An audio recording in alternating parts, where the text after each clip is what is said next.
আসসালামু আলাইকুম। এই যে আমার এইটা একটা পেশেন্ট, ওনার বাড়ি কলকাতা। এর আগেও আমার কাছে কলকাতা থেকে কয়েকজন রোগী আসছে। তো সঙ্গত কারণেই ওদের করা হয়নি, ওদের অভিব্যক্তি বা ওদের কথাগুলো ওইভাবে ভিডিও করা হয়নি।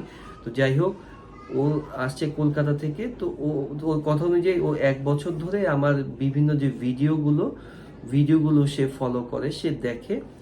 তো যাই হোক, আমার কাছে আসার আগে ও শুক্রবারে ঢাকায় আসে কলকাতা থেকে। তো শনিবারে একজন কোলোরেক্টাল সার্জনের কাছে যায়। ওনারও ইউটিউবে ভিডিও থাকে। যাই হোক, তো কোলোরেক্টাল সার্জনের কাছে যায়। তো ওই কোলোরেক্টাল সার্জন সাহেব ওকে এমআরআই ডিফিকোগ্রাফি করতে বলে। তো এমআরআই ডিফিকোগ্রাফিতে যাই হোক, ওকে এভাবে বলা হয় যে ওর পায়ুপথের ভিতরে থলি হয়ে গেছে, ওর স্টার অপারেশন করতে হবে। এবং ওকে বলছে যে ওই স্টার অপারেশন বাংলাদেশ এবং ইন্ডিয়াতে একমাত্র ওই কোলোরেক্টাল সার্জনই পারে। মানে ইন্ডিয়াতেও স্টার অপারেশন কেউ পারে না, বাংলাদেশেও কেউ পারে না।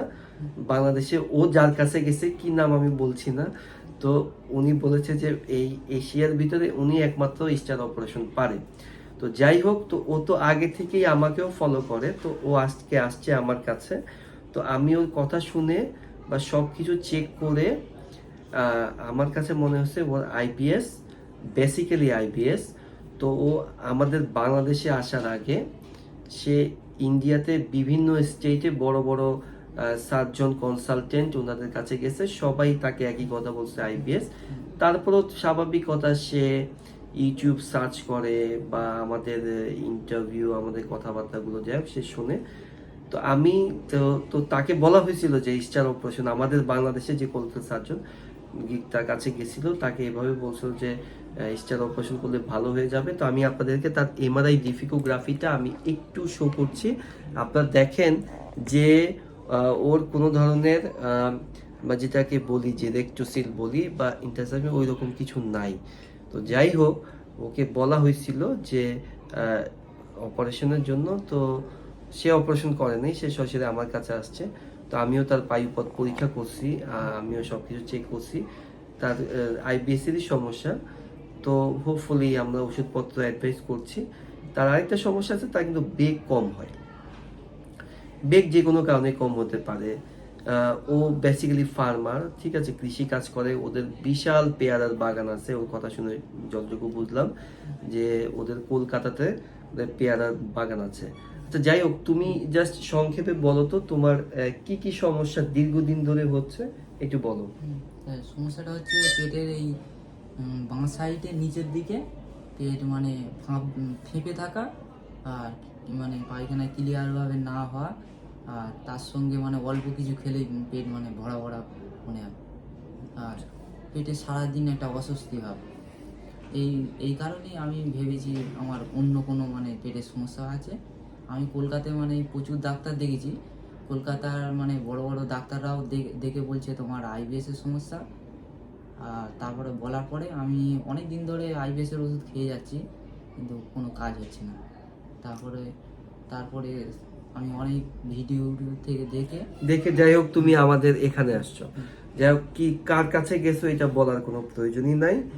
যার কাছে গেছো এটা সবাই কম বেশি বোঝে, জানে। যাই হোক, তুমি সেভ হয়ে গেছো। তুমি স্টার অপারেশন তোমাকে অফার করা হয়েছিল যে তুমি স্টার অপারেশন করো নাই। আমি বলবো যে এটা তোমাকে আল্লাহ তোমাকে সেভ করে দিছে। তো আমি যাই হোক, আমি আপনাদেরকে একটা জিনিস আমি দেখাচ্ছি যে একটা ওকে যে এমআরআই ডিফিকোগ্রাফি করতে দিয়েছিল। এমআরআই ডিফিকোগ্রাফিটা জাস্ট আপনারা একটু অবজার্ভ করেন। আপনারা দেখেন, দেখেন এই যে আমাদের দেখেন, এই যে এইটা হলো গিয়ে রেস্ট, এটা স্ট্রেস। এবং দেখেন আপনি সে যখন স্টুল পাস করছে, এবং আপনি দেখেন আমার আসলে ক্যামেরাটাতে ওইভাবে বোঝা যাচ্ছে না, এইটাতে আপনি দেখেন একদম ক্লিয়ার, এখানে কোনো ওই রকম কোনো ধরনের যে রেক্টোসিল বা এরকম কোনো কিছু নাই।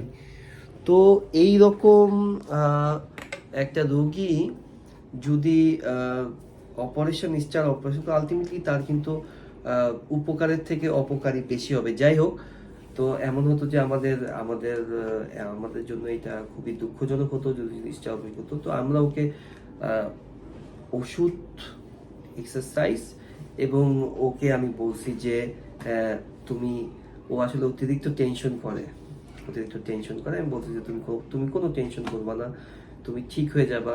আমি ওকে বলছি যে তোমাদের কলকাতা বা ইন্ডিয়াতে যেহেতু সবাই বলছে যে এটা কোনো বিগ ইস্যু না, সো এটা নিয়ে তোমার কোনো ভয়ের কারণ নেই। আমি জাস্ট সামান্য একটু ওষুধ দিচ্ছি, আর জাস্ট ওর একটু বেগের একটু প্রবলেম আছে, এটা সত্যি কথা। আমরা একটু বলেছি যে একটু পেলভিক ফ্লোর এক্সারসাইজ করার জন্য। তো যাই হোক, আমাদের এই রোগীর নাম দেবাশিস, ও কলকাতা থেকে আসছে। তো হোপফুলি ইনশাল্লাহ ভালো কিছু হবে। তবে ও সেফ, ওর সার্জারি করতে হয়নি, আর আমার কাছেও ভালো লাগতেছে। ঠিক আছে, তো আমরা ওকে এখন কিছু এক্সারসাইজ আমরা শিখাই দেবো ইনশাল্লাহ। ও এর পরের বার যখন আসবে, আমার জন্য কি নিয়ে আসবো তুমি বলো? পেয়ারা নিয়ে আসবে না? ঠিক আছে।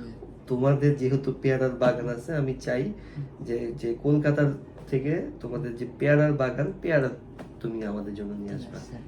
ওকে, তো থ্যাংক ইউ সবাইকে, সবাই ভালো থাকেন। সালাম।